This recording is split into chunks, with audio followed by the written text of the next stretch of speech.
Salut à tous, c'est Salim. Donc aujourd'hui je voulais faire comme un résumé vidéo de mon expérience de la COP22 qui s'est passée à Marrakech pendant le mois de novembre.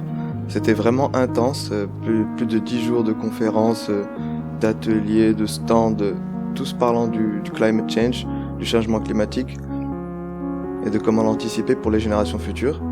Ce qui a donné un événement génial. Et j'ai même pas tout vu, franchement j'explorais que la zone verte et l'espace professionnel. La zone bleue elle était réservée aux politiciens, c'était une zone contrôlée par l'ONU. Mais juste avec la zone verte et l'espace pro, il y a tellement de choses à voir. Donc je vais vous montrer ce que j'ai trouvé de plus stylé. Donc ce qu'on réalise quand on arrive à la COP22, c'est qu'on est déjà dans le futur en fait. Il y a des technologies qui arrivent qui sont vraiment incroyables, qu'on n'imaginait pas il y a quelques années. C'est fou de voir toute cette créativité en un seul endroit. Et c'est dans la science, c'est aussi dans l'art, parce que dans la zone verte, il y avait aussi une zone pour les artistes qui était très bien fournie avec des œuvres magnifiques. Je ne savais pas vraiment où donner de l'œil, tellement c'était beau et pertinent.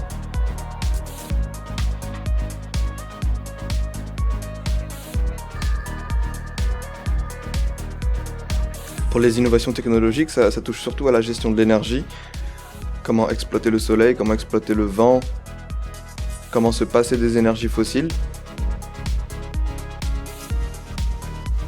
Donc ça a donné toutes sortes de voitures électriques, de voitures solaires, de vélos solaires, de motos solaires, des paraboles solaires, des fours solaires. C'est vrai, on a tellement de soleil à Marrakech, si on arrive à exploiter juste un tout petit peu, il y a moyen qu'on ait de l'énergie tranquille. Donc il y avait une très grande diversité dans les stands et dans les projets. Certains stands étaient occupés par des entreprises très anciennes, déjà en place, et il y avait des petits stands aussi par des nouvelles entreprises qui se lancent, certaines startups qui ont des projets souvent très intéressants. Des fois le stand est tout petit, mais en fait l'idée est géniale. Comme par exemple l'idée de faire de l'énergie avec la biomasse, tous les déchets d'olive, les déchets de noix, déchets d'amandes qui peuvent être recyclés comme des bûches. Au lieu de brûler du bois, on pourrait brûler ça, ce qui est beaucoup plus intéressant d'un point de vue énergétique parce que c'est des déchets qui finissent dans la poubelle de toute façon. Ça se brûle pour faire de l'énergie? Oui. Alright. Donc ça, c'est des noix. C'est l'argon, les noix, les arbres. On a aussi pu voir les premiers modèles de voitures électriques marocaines. Donc il y avait un pick-up marocain, le pick-up vert que vous voyez ici, qui a été conçu et construit au Maroc. Ce qui me rend assez fier, c'est cool. C'est cool pour le Maroc. Mais par contre, pour la part des voitures électriques au Maroc, elle est proche de 0%. Il y a pas encore il y a très peu de véhicules électriques, alors que dans certains autres pays, il y en a énormément, genre en Norvège, ils sont à déjà presque 35% des véhicules électriques, des véhicules vendus qui sont électriques. En France, c'est à peu près 10%. Donc très peu de véhicules électriques pour l'instant, mais on sait pas ce qui va se passer dans l'avenir. Ça peut changer très vite, on sait pas.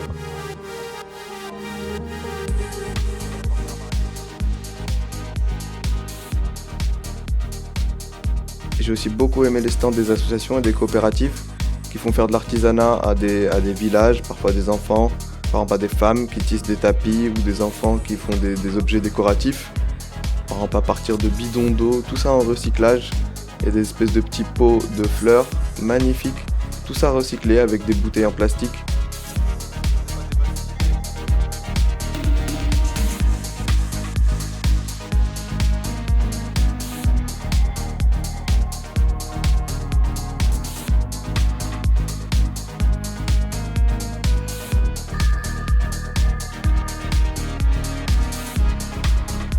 J'ai adoré voir toute cette créativité.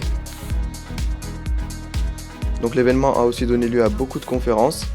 L'événement a donné l'occasion à beaucoup de gens de pouvoir s'exprimer. Comme par exemple dans cette nacelle où Karim Jamili expliquait son projet de maison Super Adobe. C'est une maison en terre qui est créée juste avec des matériaux locaux et qui coûte moins cher à faire que du logement social. Alors que esthétiquement c'est du très haut niveau. Tellement d'idées ont pu être échangées. Il y a eu des événements pas juste à la COP22, il y en avait à l'Institut français de Marrakech. Il y avait une conférence à l'Ayasso Store. Ils ont aménagé un jardin d'Anguélis qui s'appelle le Jardin des Arts, avec des artistes marocains qui ont donné des œuvres pour les exposer dans ce jardin, qui est magnifique d'ailleurs. On se croirait en Suisse quand on est dans ce jardin, c'est incroyable.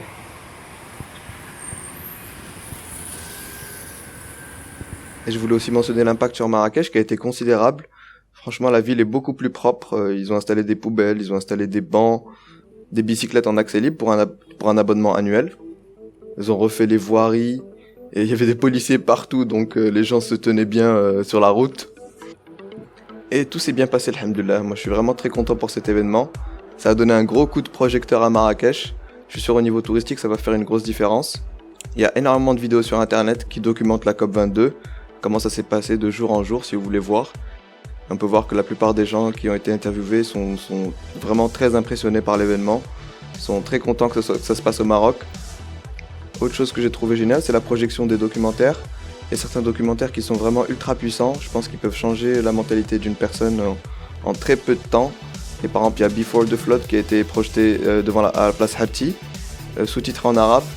Si vous ne l'avez pas vu, je vous conseille, c'est le documentaire de Leonardo DiCaprio qui essaie d'expliquer pourquoi on a besoin d'agir très rapidement contre le climate change, parce que ça devient urgent. Il y a certaines places dans la planète qui ont presque été détruites, où il n'y a plus de vie.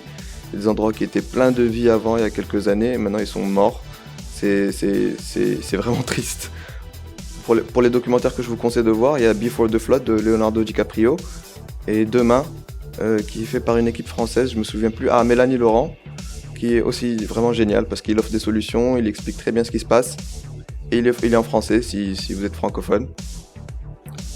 Donc voilà, c'était mon petit best-of COP22. Merci les Nations Unies d'avoir organisé ça, c'était super.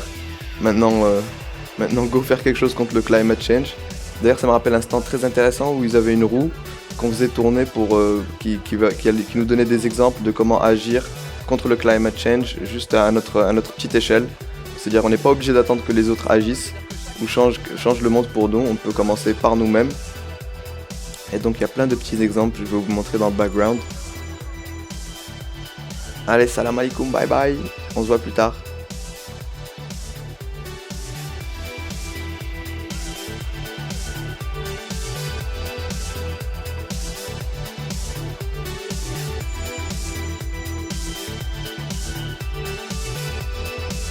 Trouver cette espèce de roue là qui combine l'énergie solaire et l'énergie éolienne.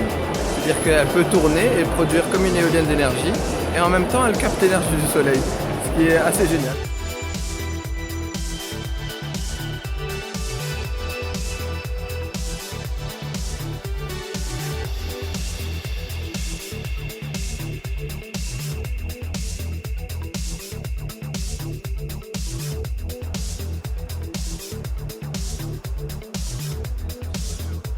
Donc là on est dans la partie artistique de la COP22, des œuvres d'art exposées magnifiques, franchement je sais pas où donner de l'œil, il y a toutes les œuvres qui sont trop stylées, magnifiques œuvres partout, des sculptures, des peintures, des trucs entre les deux.